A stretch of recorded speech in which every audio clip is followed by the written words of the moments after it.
और सच्ची कह रहे हैं, अगर इसके अनुसार चल लोगे तो भजन बढ़िया बनने लगा। सात्विक भाव से ही भजन होता है। कम से कम अपने घर में जो रोटी बनाई जा रही है, रोटी बन रही, श्री जी को भोग लग रहा है, सात्विक तो है। कब बना, कैसे लोगों के द्वारा बना, क्या विचारधारा से बना, कितने दिन से वो बना रखा है। अगर शाम की रोटी सुबह दी जाए ना तो अभी हो जाएगा कि हम नहीं खाएंगे, बासी है। और 10 दिन महीना भर का बनाओ बंद क्या कहते हैं नहीं, 10-15 दिन की तो होती होंगी, 5-6 दिन 10 दिन की वो डबल रोटी होती।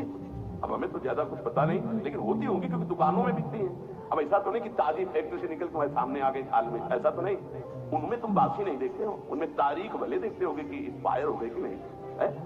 अगर शाम की एक्सपायर हो गई तो भी चल जाएगी, क्योंकि कल की तक देखो हम मना कर रहे हैं। अगर मान लो तो मान लो, सुबह नाश्ता बिस्कुट से करने का मन होगा तो हम मना कर रहे हैं।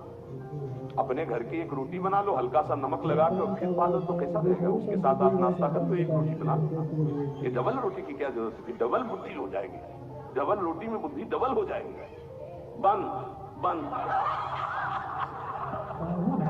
नाम जप में मन नहीं लगेगा। माला हाथ में बार ऐसे करो तो चर्बी बढ़ जाएगी। भजन के लिए भाई मना कर रहे स्वामी जी।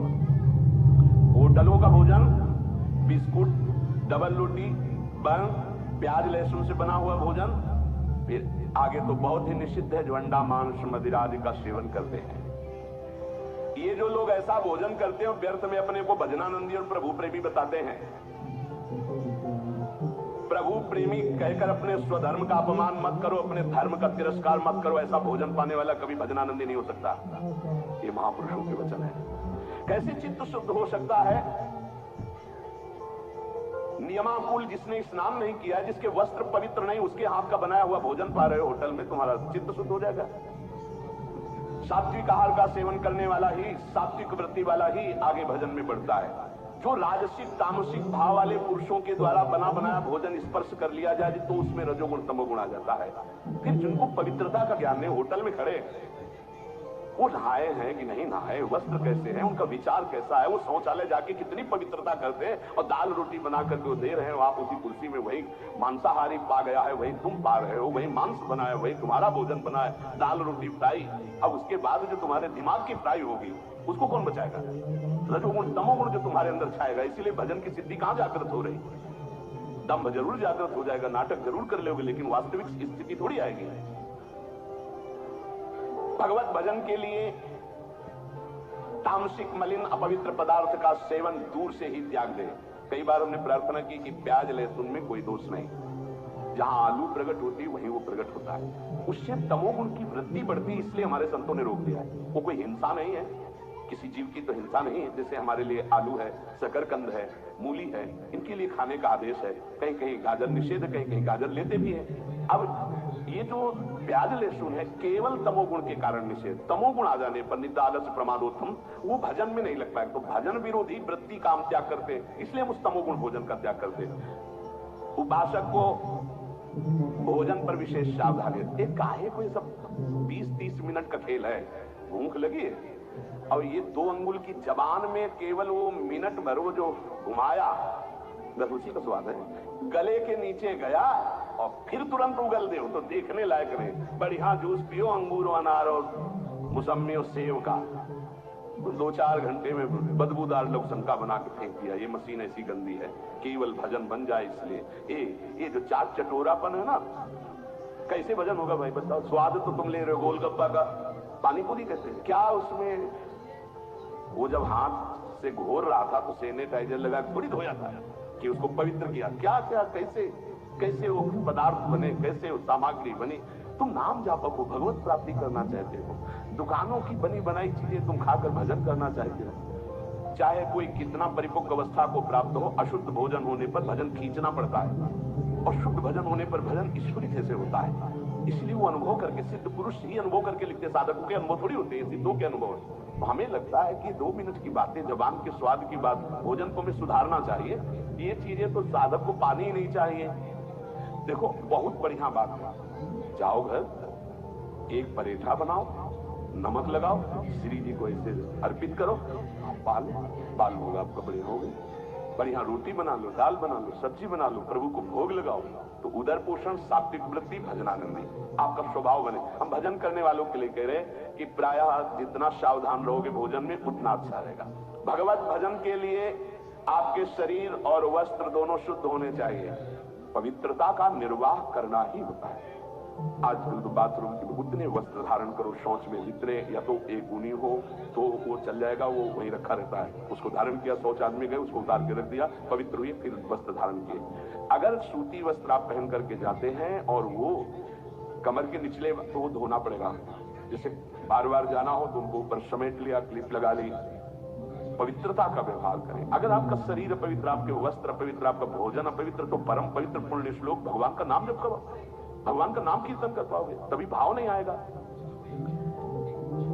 कीर्तनकार या नाम जापक भोजन और शरीर और वस्त्र, इनकी पवित्रता पर ध्यान दें।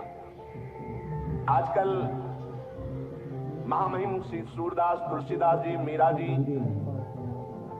बड़े बड़े महान भक्तों के पदों को भूल करके ठुमरी और इधर उधर के, हमें लगता है कि ये मन चली चाल है, इसमें नहीं चलना चाहिए।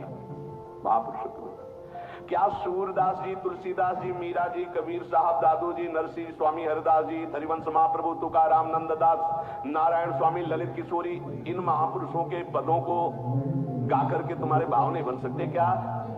ये लौकिक आधुनिक शब्दावली जोड़ने वाले पद गाने की जरूरत नहीं है। वाणी परम पवित्र होती आचार्यों के पद गायन करने से, क्योंकि आचार्य उस भाव को देख रहे हैं, उस महिमा को देख रहे हैं, तब पद लिख रहे हैं। महापुरुषों की वाणी के सिवा तुम्हारे कीर्तन में कोई भी अन्य जो शब्दावली जोड़ी गई है आधुनिकता की ओर न गाई जाए। रोमांच, सात्विक, अश्रुधारा ये आचार्यों की वाणी से प्रकाशित होती है। आचार्यों के वाक्य ही कीर्तन में उच्चारण करने चाहिए, तभी सच्चा कीर्तनकार को आनंद मिलता है। और ये भाई, बार बार प्रार्थना करता हूं कि मनुष्य जीवन का कोई भरोसा नहीं, प्रत्येक श्वास खतरे में है। कौन सी श्वास आखिरी है ये पता नहीं। इस श्वास का सदुपयोग कर लो। एक भी श्वास नाम के सिवा बीतनी नहीं चाहिए खाली।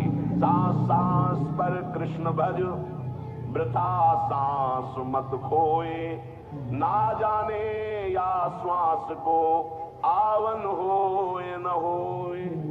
एक एक श्वास में नाम जपते रहो। श्रवण किया, नाम जप से सब कुछ प्राप्त हो जाएगा। नाम जप में रुचि बढ़ाने के लिए भोजन पवित्र रखो, शरीर पवित्र रखो, वाणी पवित्र रखो।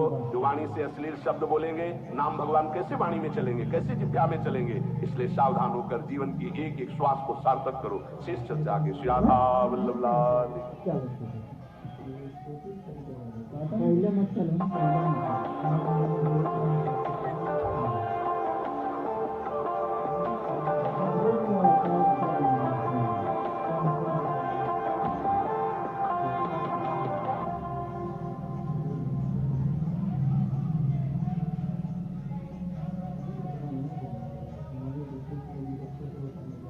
यही समय है वृद्धावस्था और मृत्यु से, दुर्गति से अपने को बचा लो।